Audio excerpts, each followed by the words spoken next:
Hey everyone, this is Ryan Schofield showcasing my Matlab Projectile Motion Function and GUI for Engineering 267 at Oregon Tech.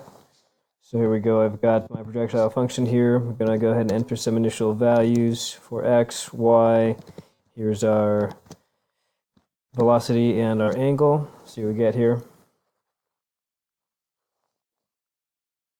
All right. We've got a readout here of all those values. Now, let me show you our GUI here.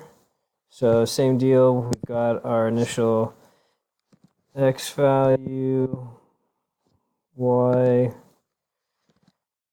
velocity, and angle. And we're gonna launch that here with Mars gravity. We've got a readout down here for the flight time, horizontal position of max height, range, and the max height itself. Let's go ahead and do this again under the moon's gravity.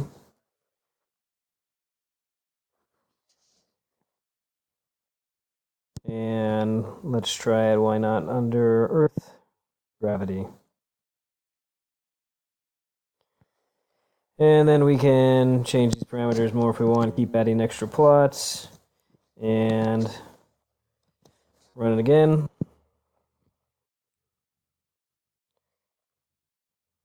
And then whenever you're ready, you can clear out all the values. All right, that's my project. Thanks for watching.